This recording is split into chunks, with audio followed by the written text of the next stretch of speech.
सिर्फ बैंक वाले shipping bill close कराने का बोल रहे, इन बीआरसी को जनरेट करवाने का बोल रहे। तो मुझे तो पता ही नहीं है एक क्या होता है, क्यों करवाना पड़ता है, अगर करवाना है तो कैसे यहाँ पे करवाना है, मुझे तो कुछ आइडिया ही नहीं है। तो दोस्तों आप सही वीडियो देख रहे हो, ये वीडियो को एंड तक देखना, सारी चीज़ को बहुत ही डिटेल के अंदर एंड बहुत ही सिंप्लीफाई करके बताऊंगा। सो मेरा नाम संजय सोलंकी है, I am e commerce expert. Let's begin in the video.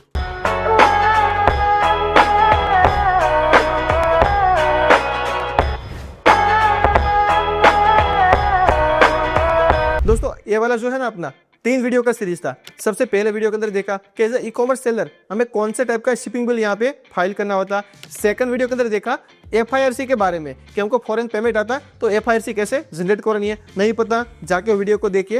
ये थर्ड वीडियो है जिसके अंदर हम देखेंगे कि शिपिंग बिल को यहाँ पे क्लोज कैसे करवाना है, इन उसका यहाँ पे BRC कैसे जनरेट करवाना है। तो सबसे पहले यहाँ पे समझते हैं कि शिपिंग बिल जो होता है उसको क्लोज करवाने की जरूरत क्यों पड़ती है। तो दोस्तों गवर्नमेंट का यहाँ पे रूल्स है कि एज ए एक्सपोर्टर हम जब भी क्या करते हैं, एक्सपोर्ट करते हैं, तो उसको विद इन 9 मंथ के अंदर क्या कोई भी प्रोडक्ट इंडिया से एक्सपोर्ट होती है, सो विद इन 9 मंथ के अंदर उसका पेमेंट आना यहाँ पे कंपलसरी होता है। आप बोलोगे सर तो गवर्नमेंट को पता कैसे चलेगा, इतने सारे एक्सपोर्टर है, इतनी बड़ी सिस्टम है। पर हाँ, गवर्नमेंट का दिमाग यहाँ पे चलता है। सो उसके लिए क्या आता है, सालों से यहाँ पे सिस्टम चली आई है। क्या आता है, शिपिंग बिल आता है कि जब भी हम एक्सपोर्ट करते हैं तो हम क्या फाइल करते हैं, शिपिंग बिल फाइल करते हैं। फिर तो शिपिंग बिल फाइल करते हैं तो उसका डेटा पूरा इलेक्ट्रॉनिक कस्टम को पता चलता है, RBI को पता चलता है, एंड अपनी जो बैंक होती है उसको भी यहाँ पे पता चल जाता है। सो बैंक वाले जनरली हमको इन्फॉर्म करते हैं कि सर आपने एक्सपोर्ट किया था, आपका शिपिंग बिल पेंडिंग है, उसको क्या कर दीजिए, क्लोज करवा दीजिए। अगर आपका पेमेंट यहाँ पे रिसीव हो गया है तो उसके रिगार्डिंग जो सपोर्टिव डॉक्यूमेंट्स होते हैं वो डॉक्यूमेंट्स को सबमिट करके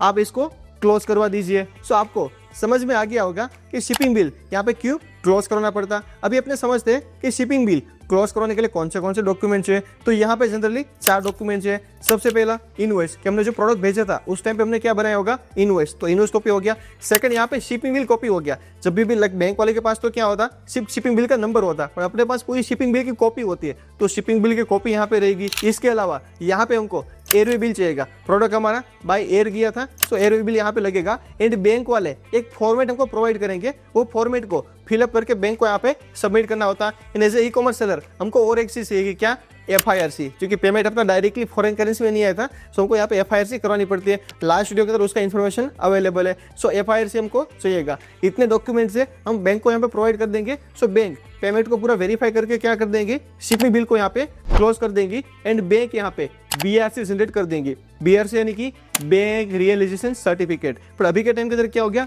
EBRC हो गया, यानी कि इलेक्ट्रॉनिक हो गया। EBRC यहाँ पे हमको मिल जाएगा। उसको क्रॉस वेरीफाई करना है, कहाँ पे इन्फॉर्मेशन अवेलेबल है, गवर्नमेंट की DGFT की वेबसाइट है।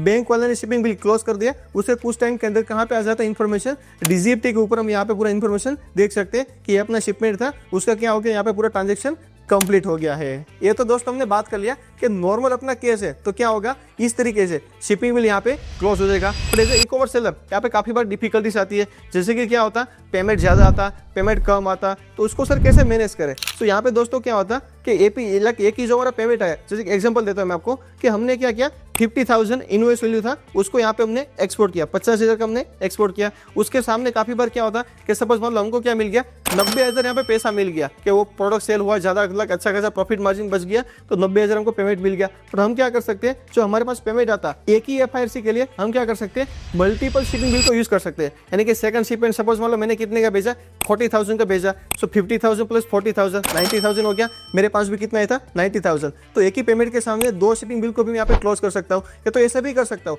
कि मेरे पास स्मॉल पेमेंट आया, सपोज मान लो मेरे पास कितना पेमेंट आया, 30,000 ही पेमेंट आया, मैंने प्रोडक्ट कितने का भेजा था, 50,000 का भेजा था, तो 30,000 मैंने ये पेमेंट का यूज किया। और उसके बाद मेरा नेक्स्ट पेमेंट आया दूसरा, तो उसको भी यूज करके, यानी कि 2 पेमेंट को एक ही शिपिंग बिल के अंदर मैं यहाँ पे यूज कर सकता हूँ। सो इस तरीके से हम क्या कर सकते हैं, मल्टीपल शिपमेंट को या तो मल्टीपल पेमेंट को एक ही साथ में पूरा यहाँ पे एडजस्ट कर सकते हैं। एंड इसके अलावा हम जब एक्सपोर्ट करते हैं तो किसके हाथ में होता है, एज ए सेलर हमारे हाथ में होता है कि इनवॉइस कितने अमाउंट का बनाना, इनवॉइस की वैल्यू थोड़ी ज्यादा रखनी या तो इनवॉइस की वैल्यू थोड़ी सी कम रखनी, उसके हिसाब से हम क्या कर सकते हैं, थोड़ा सा यहाँ पे एडजस्ट कर सकते हैं। सो यहाँ पे इतना बड़ा इशू नहीं आता। एंड गवर्नमेंट भी यहाँ पे थोड़ा बहुत यहाँ पे इसके अंदर कंपोजिशन प्रोवाइड करती है कि यहाँ पे 10% प्लस माइनस वैल्यू है तो भी यहाँ पे थोड़ा बहुत चल जाता है, बट थोड़ी प्रोसेस उसकी अलग से रहती है, वो बैंक वाले आपको गाइड करेगा। बाकी हाँ, प्लस माइनस थोड़ा बहुत पेमेंट है, 10% तक गवर्नमेंट यहाँ पे अलाउ करती है, सो 10% तक यहाँ पे प्लस माइनस वैल्यू भी चल जाएगी। एंड ये जो शिपिंग बिल क्लोज करना होता है उसका भी यहाँ पे क्या रहता है, जनरली बैंक का यहाँ पे चार्ज रहता है 1250 plus GST, depends on bank रहता है, प्लस माइनस यहाँ पे हो सकता है 500 रुपीज किसी का होता है, किसी का फ्री में भी होता है, किसी का उससे ज्यादा भी यहाँ पे हो सकता है,